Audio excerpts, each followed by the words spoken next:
trending ngayon sa social media at sobrang pinag-uusapan ang patungkol sa lider ng isang kulto na tinatawag na si Senyor Aguila. Sino nga ba siya at ano ang kanyang ginawa sa ilang mga menor de edad na nagresulta sa isang nakakikimbal na pangyayari sa buhay ni Senyor Aguila? Atin itong pag-usapan, mga kaibigan.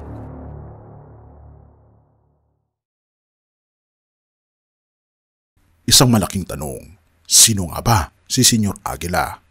Siya ay si J. Renz Kilario, isang lider ng kulto sa Surigao del Norte. Ang mga dokumento ay nagpapakita ng pag-iral ng isang pansamantalang pamahalaan na tinatawag na Nueva Jerusalem Esperanza Ministry Government na pinamumunuan ni Kilario bilang Supreme Divine Minister. Si J. Renz Kilario at iba pang lider ng Socorro Bayanihan Services Incorporated o SBSI ay naharap ang kanilang sarili na nakakulong sa Senado kung saan sila ay kinontempt sa isang joint committee hearing hinggil sa aligasyong child marriages at iba pang kultong practices sa isang islang komunidad sa bayan ng Socorro, Surigao del Norte noong Huwebes, September 28. Si Kilario, 22 years old, ay naging presidente ng SBSI simula pa noong 2021 at mayroong titulo na Senyor Aguila na nagpapahiwatig ng kanyang papel sa organisasyon. Batay sa investigasyon at mga testimonyo, siya ay tinuturing ng kanyang mga tagasunod bilang reinkarnasyon ng Santo Niño daw at sinasabing kontrolado niya ang isang pribadong hukbo na binubuo ng higit na 150 na mga matatanda at bata. Kinukwestiyon si Kilario hinggil sa larawan na ito kasama ang aligadong armadong paksang pangkat kung saan siya ay nakatayo sa unahan na nakasuot ng puting long sleeves. Itinatanggi niya na totoo ang mga baril at sinasabi na ito'y kahoy lamang. Sa kasalukuyan, ang organisasyon ay mahigit 3,000 na mga miyembro na lahat ay naninirahan sa Sitio Kapihan, Barangay Sering, Bayan ng Socorro sa Surigao del Norte.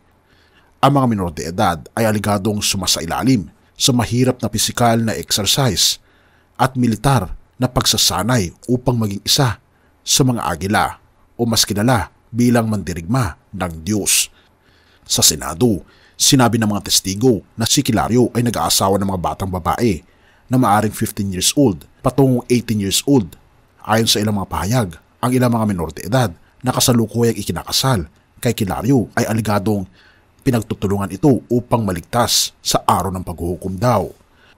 Ang mga dokumento na nakuha ng Senate Committee on Women, Children, Family Relations and Gender Equality ay nagpapakita ng pag-iral ng pansamantalang pamahalaan na tinatawag na Nueva Jerusalem Esperanza Ministry Government na pinamumunuan ni Kilario bilang Supreme Divine Minister.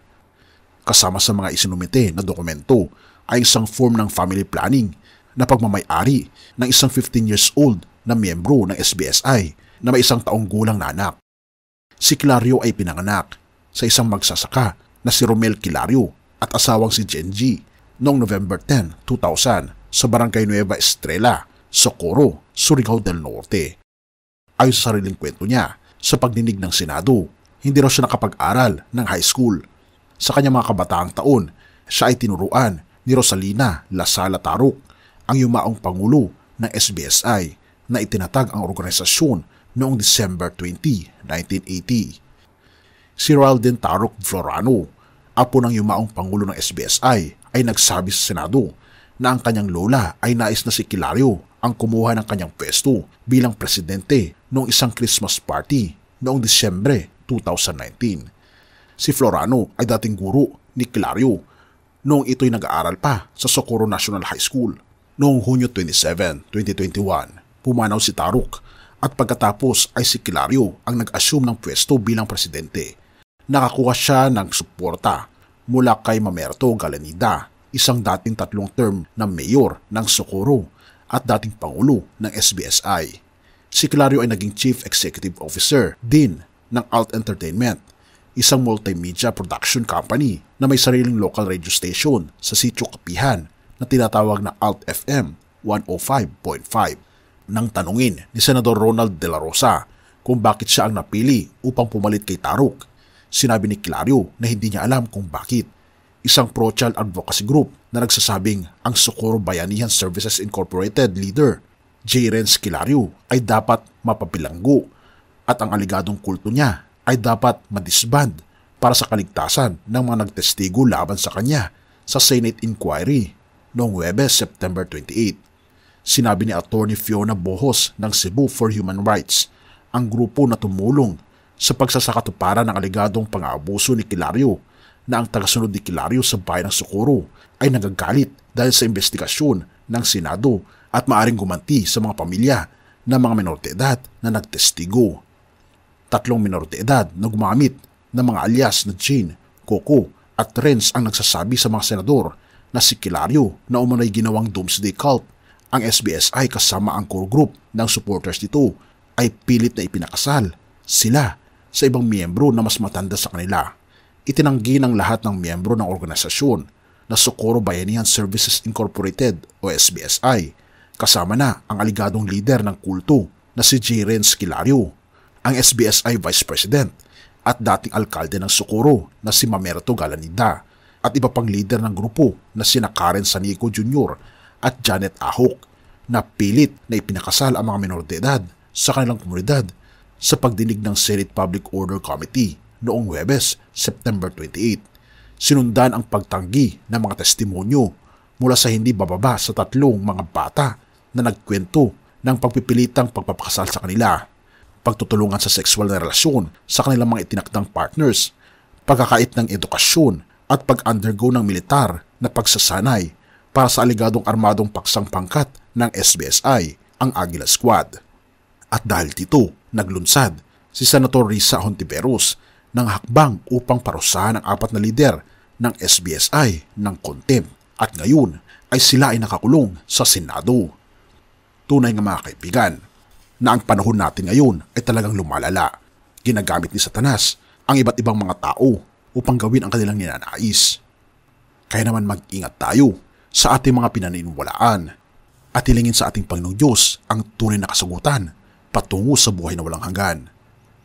Mga Gawa 17 verse 30 to 31.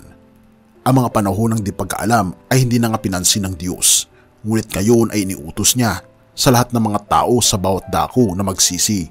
Ito ay sapagkat nagtakda siya ng isang araw na hahatulan niya ang sanlibutan ayon sa katwiran sa pamamagitan ng lalaking itinalaga niya. Pinatunayan niya ito sa lahat ng mga tao nang siya ay kanyang buhayin mula sa mga patay. Tunay nga mga kaibigan, na wala tayong ibang lider na susundin kundi ang ating Panginoon Hesus lamang. Siya ang tunay na daan at masusumpungan natin siya sa mga banal na salita ng Biblia. Hinihimok kita kaibigan na basahin ito upang tayo ay hindi malihis ng landas, kundi tayo ay papatungo sa langit na bayan at sa tunay na daan, ang daan ng katotohanan, ang daan ng ating Panginoon Jesucristo. Purihin ang ating Panginoong Diyos at salamat kaibigan sa iyong panonood. Tayo'y manalangin. Ama naming banal, mga pangyarihan naming Diyos, tunay nga po Panginoon na ang mundo namin ay sobrang sumasama. Ngunit nais namin Panginoon na masumpungan ang tamang daan. Ihayag sa amin Panginoon ang katotohanan upang hindi po kayo malihis ng daan at tulungan kayo Panginoon na mas makilala ang aming Panginoon Hesus sa pamagitan ng kanyang mga salita sa Biblia. Purihin ka o aming Panginoong Diyos at pakaingatan po ang bawat isa at patawarin po kami sa lahat ng aming pagkukulang at pagkakasala. Pagkat ito aming samot hiling sa matamis na pangalan ng aming Panginoon Hesus. Amen.